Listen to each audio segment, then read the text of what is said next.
So we are at Mishpatim. Right away, first off, I find a typo on my own thing. Oh my goodness. Mishpatim. That's a word. It's the plural of mishpat, and that's usually translated as judgments. So I, as I was sitting in there listening and joining in the worship song that Vanessa had picked, how unsearchable are your judgments. If you took that back to the Hebrew, they would be talking about how unsearchable are your mishpatim, the very Torah portion we're talking about here today. As I said last week, this section of the Torah are the commands which show us how to live out in a practical way the foundational 10 words or 10 commandments in our day-to-day life. As Weston said, this portion includes 53 commandments, 20 positive and 53 negative commandments. These commandments cover a broad spectrum of legislation that includes everything from the transformation of slavery from its violent past into a temporary expedient, a temporary economic expedient. It includes everything from changing slavery to not boiling a kid in the milk of its mother, as Weston said. It includes the first mention of the 3 pilgrimage festivals.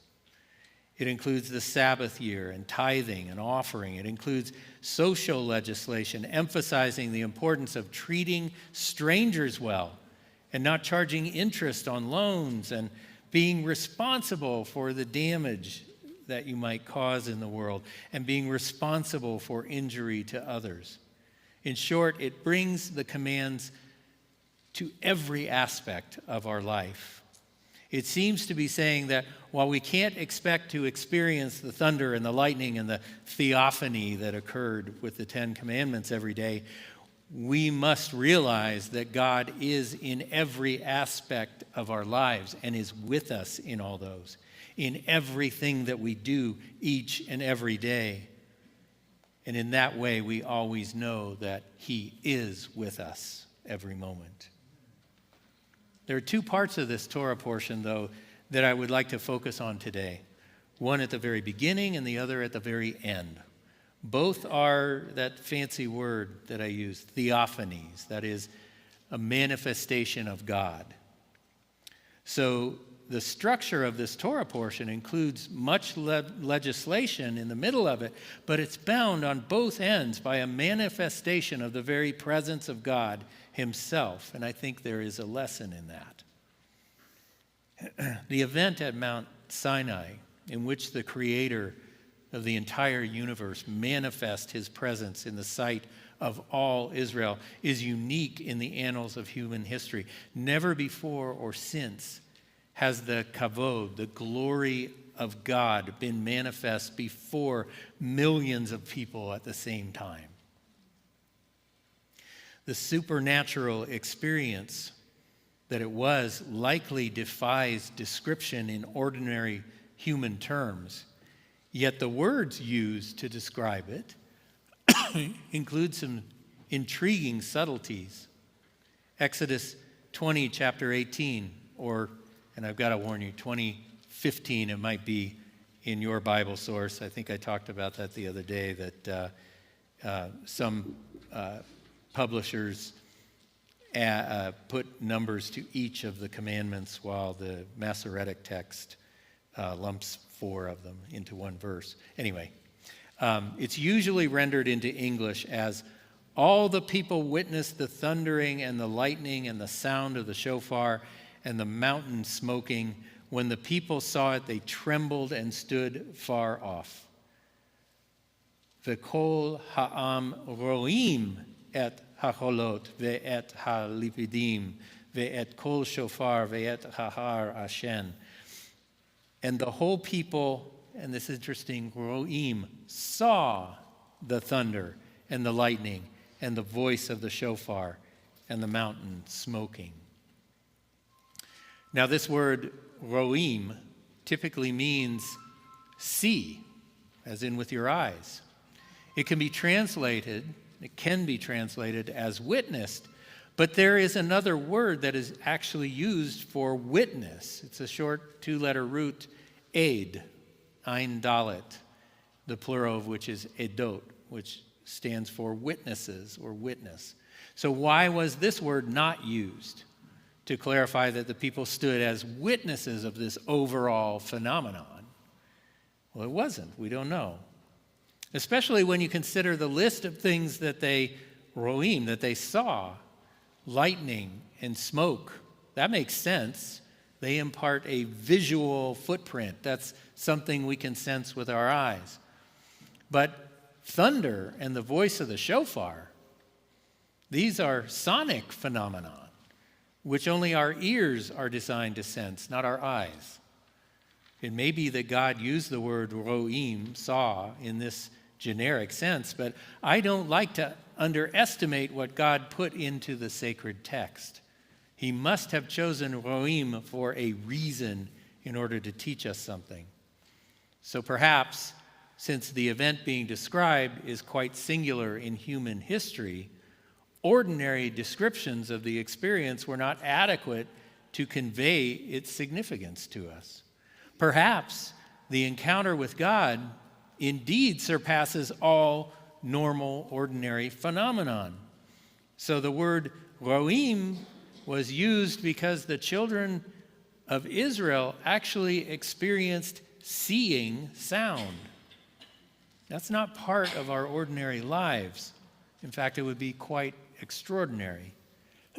So Jewish interpretations from before the time of Yeshua understood this to be the case. For this reason, they interpreted this phenomenon as seeing the 10 utterances emanate from the cloud of glory, and they saw them as emanating in the form of tongues of flame. And since Adonai is a just God, this interpretation of what happened envisioned that these tongues of fire went out across the entire world and proclaimed the 10 utterances, and this is important, in the languages of the 70 nations, so that all people on earth would have the opportunity to hear the foundational truth of the one true God. What I just shared with you is a speculative thing shared in the Midrash. It's found in Shemot Rabbah 5:9. This is a part of the Jewish traditions which formed the worldview of the children in the late Second Temple period. And that means that this would have been known to the people at the time when the book of Acts was written.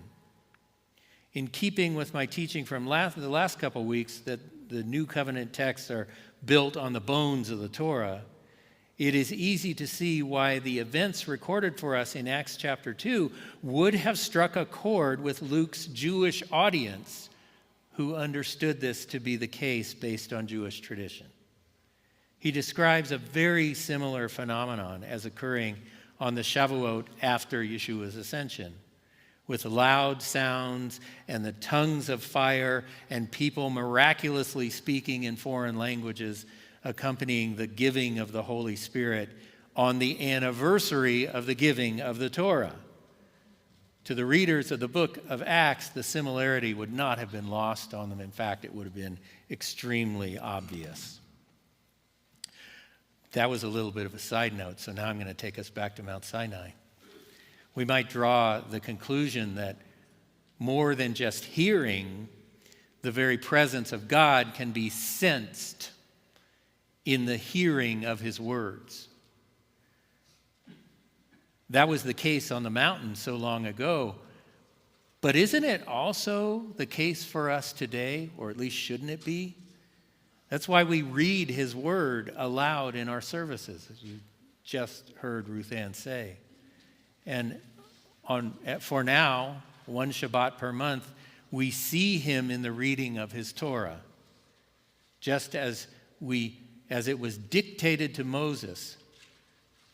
So in the way when we chant the Torah, when you hear the words. In that sense, we see God in the hearing of his word.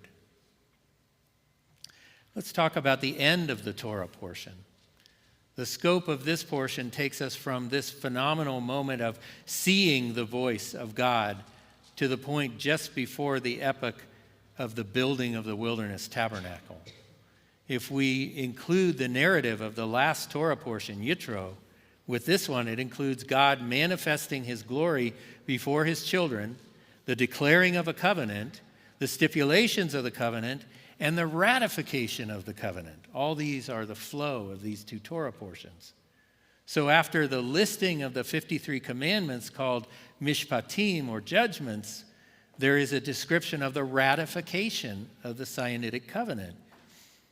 It doesn't get the attention which the giving of the Ten Commandments gets normally, but it is nonetheless another theophany, another manifestation of God. It's a very important one, and it depicts an extremely important moment in the history of the Jewish people.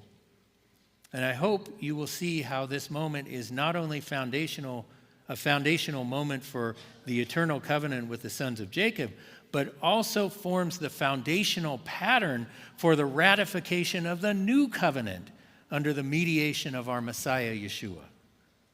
It forms the format for that. Exodus 24 begins with an invitation from Adonai to Moses, 24 verses 1 through 2. Then to Moses he said, "Come up to Adonai, you and Aaron and Nadav and Avihu and the 70 elders of Israel, and worship from afar. Moses alone is to approach Adonai, but the others may not draw near, nor are the people to go up with him." Moses and the dignitaries of the children of Israel receive a very special invitation. Come up to Adonai and worship from afar. Literally, bow low from afar.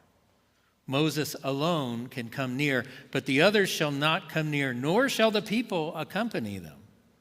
This was a very exclusive invitation to the leadership of Israel, including the covenantal mediator Moses, the legislative body, that is, the 70 elders, the high priest and his two sons. And we would actually learn later on, if I had included a few more verses in the reading, that Joshua was there too. Notice that there is a gradation here of nearness to God. Moses is the closest, the priests and the elders at some distance, and finally the people farthest off. But before they can make their way to the mountain, to this wonderful mountain invitation, there's something extremely important that they have to do first. As he always does after Moses speaks with God, he returns to the people and explains what he has just received. Their reaction is their affirmation of the intent to be in covenant with God and to abide by his stipulations. It's in verse 3. With one voice, all the things that the Lord has said, we will do. And you note the unity there, with one voice. I point this out at the beginning of service almost every time we do the Mi Chamocha. The only other place where you see this phrase, with one voice, is in the Song of the Sea, the song by the Sea of Reeds. With one voice they all gave thanks and said. So unity of voice means unity of heart. That's what I was talking about earlier in our worship.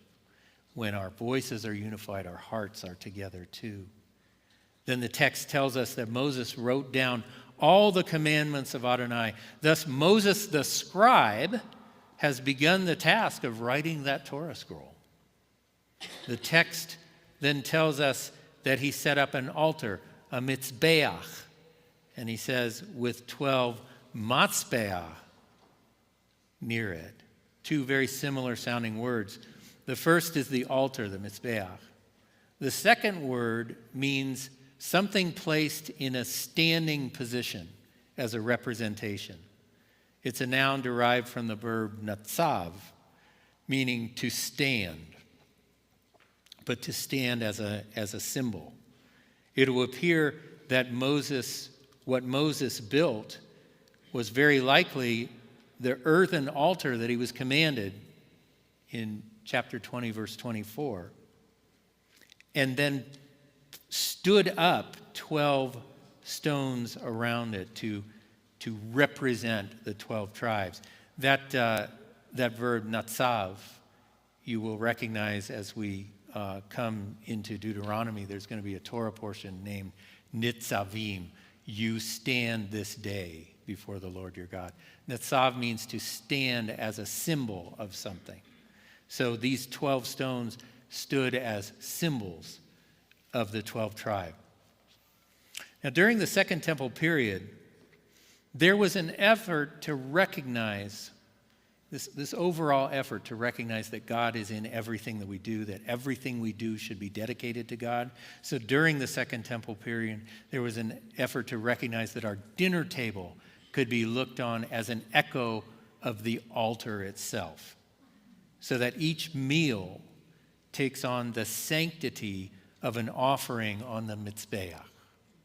That's why we say those blessings. That's why there's the hamotzi before we eat, and that's why there's the blessings after we eat, because we are setting apart the meal as sanctity, as though it is equivalent to the altar itself.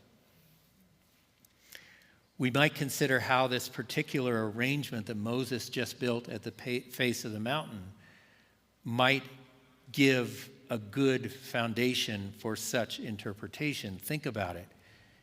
He mounded up the earth into a mound and flattened it. You have to have it flat if you're going to build a fire on it and offer things on it.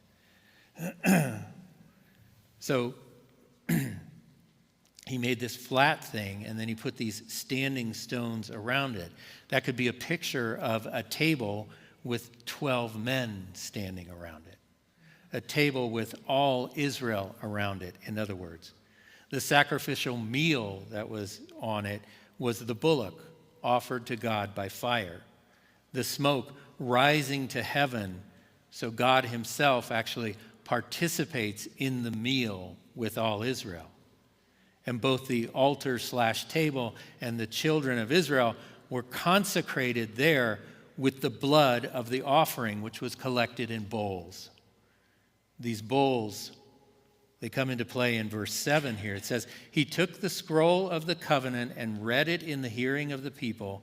And again they said, all that Adonai has spoken we will do and obey.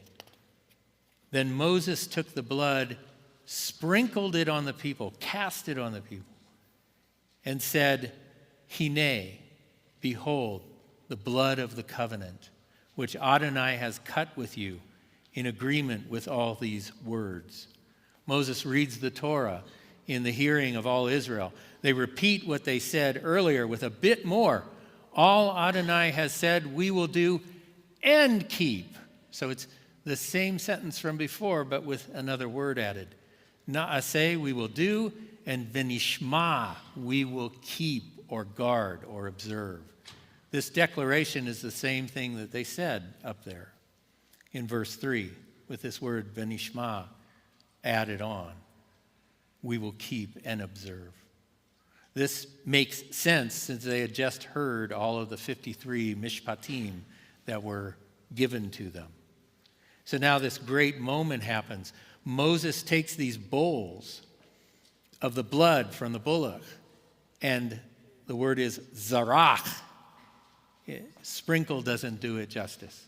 He cast it upon the people, saying, this is the blood of the covenant which Adonai has made with you according to all these words, all these devarim. And devarim can also mean matters. It doesn't always mean words. It can mean matters. What are the words or matters? The words of the 10 utterances. And the words of the mishpatim taken together. These are all the matters. If we take the sense of matters, then in effect, they are saying we will do and we will watch ourselves with respect to the ethical and civil and religious matters that you have commanded us. It is a commitment to living according to the thing that matters most to God: justice, mercy, and faithfulness. If you boiled the 53 commandments in this portion down to their basic gist, you will find they'd fall into those categories: justice, mercy, and faithfulness.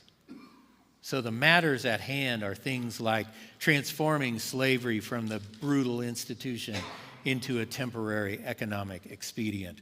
There are things like manslaughter and restitution for injury. These are the matters of justice. Things like proper management of livestock and tort and civil liability, responsibility for others, sexual immorality, care for widows and orphans, lending of monies. These are the ethical matters of mercy.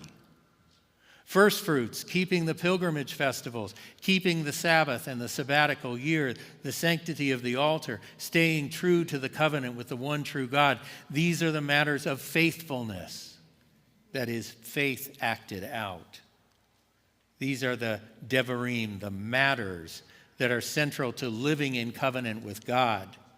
The civil, the moral, and the ritual, all intertwined in the making of the covenant people. Minor matters and weightier matters together. As Yeshua said, and this is my paraphrase, "Woe to you, hypocrite Pharisees and scribes, for you tithe mint and dill, but neglect the weightier devarim, the weightier matters of the Torah."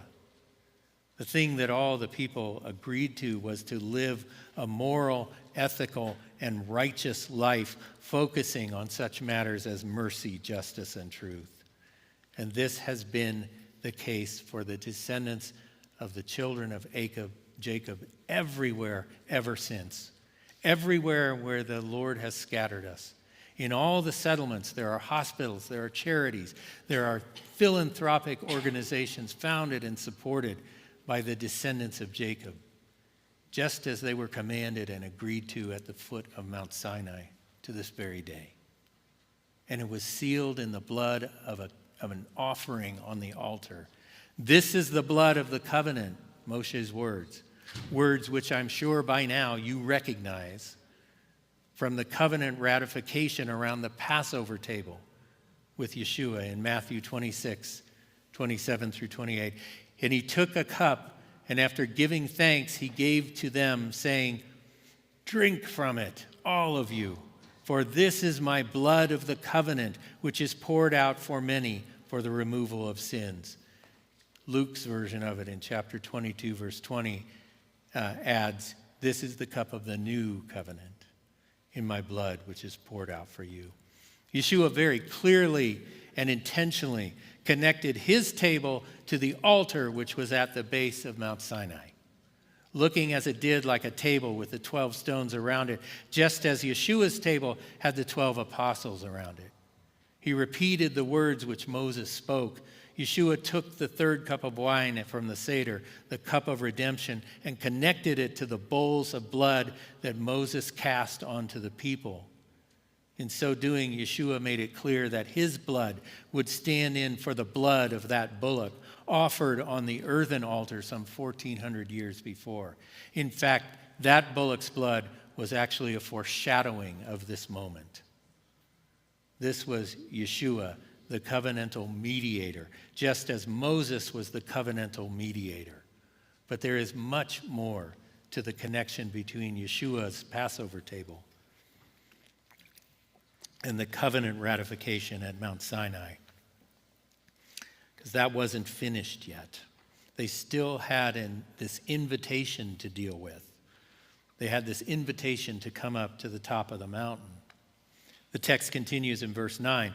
Then Moses and Aaron, Nadav and Avihu, and the 70 of the elders of Israel went up. Those very special leaders of the children of Israel participated in the covenant ratification at the base of the mountain. And then they proceeded up the mountain as they had been invited.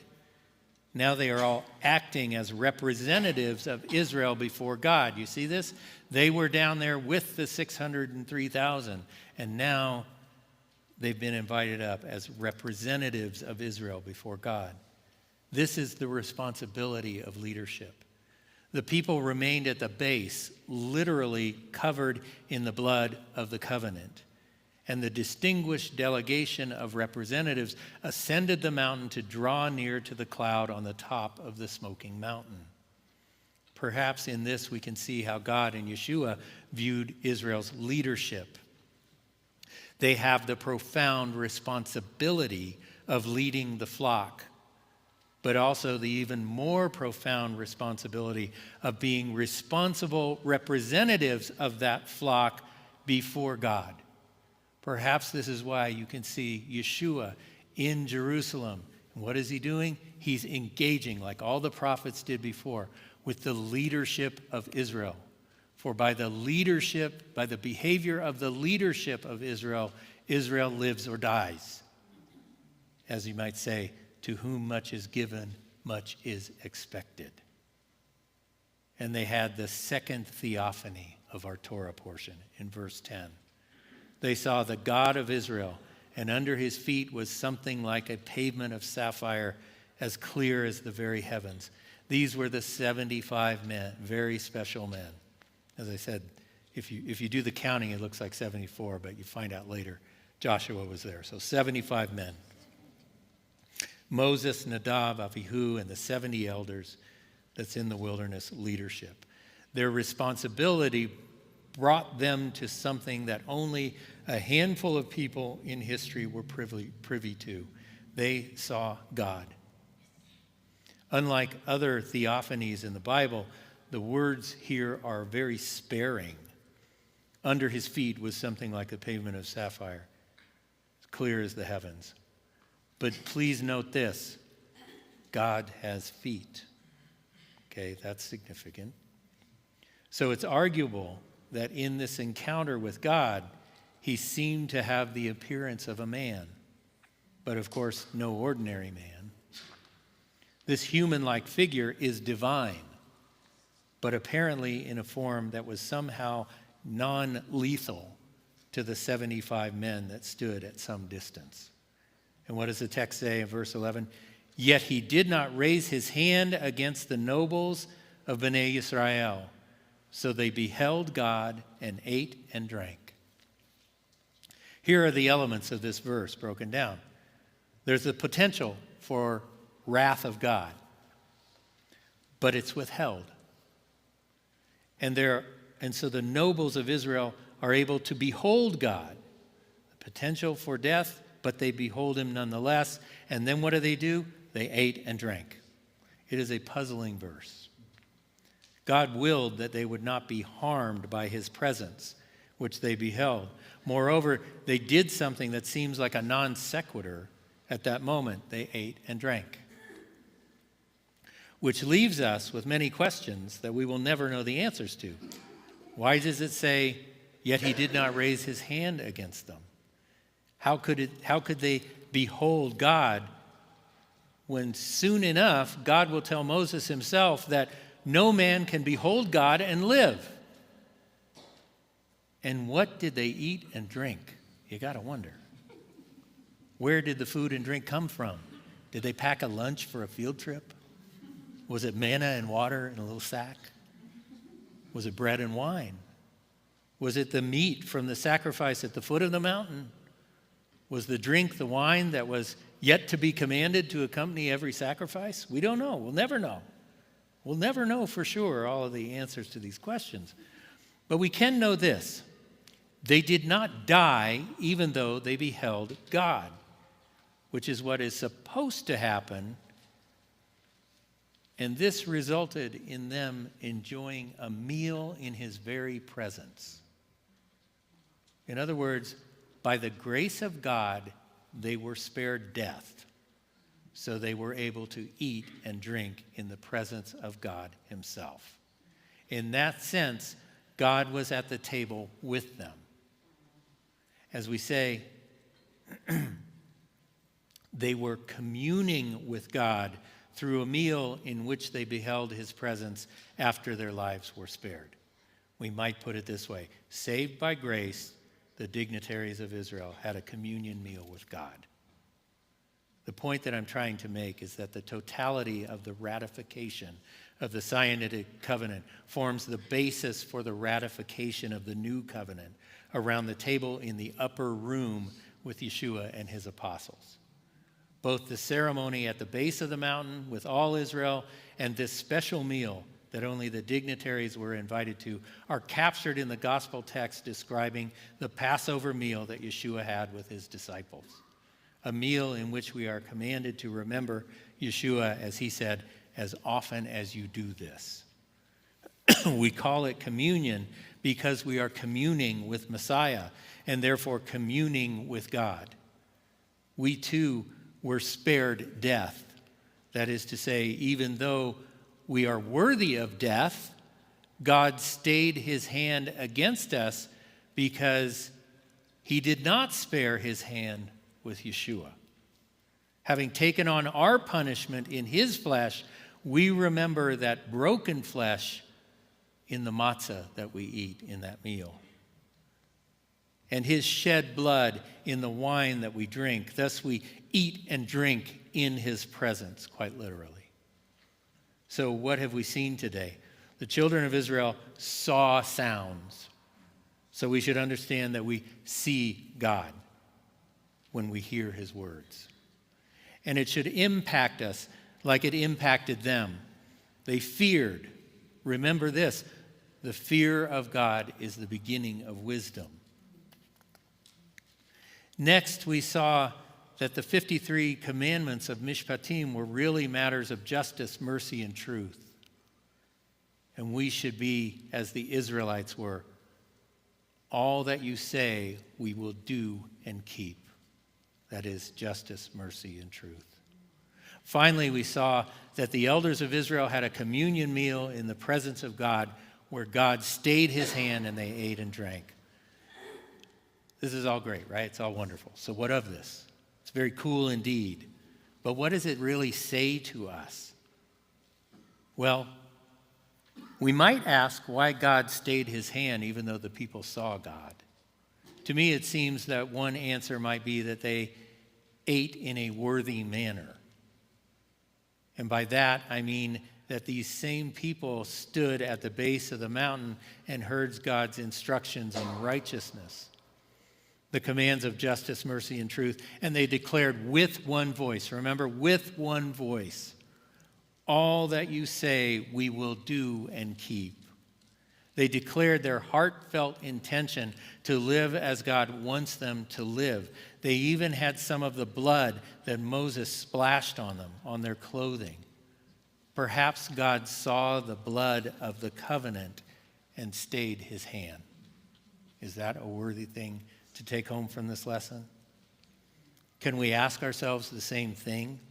Can we approach our communion meal not as a rote, repetitive ceremony, but as one actually eating and drinking in the presence of God?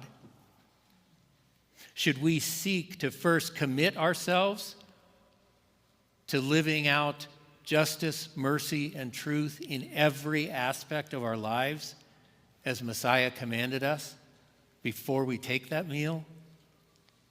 And one more thing to contemplate. This portion ends and the next portion begins. And what's that portion called? Terumah. That is the epic tale of the construction of the wilderness tabernacle.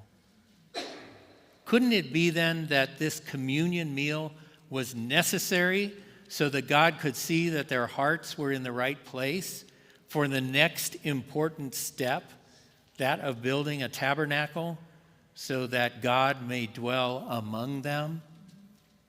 Perhaps they had to go through this first.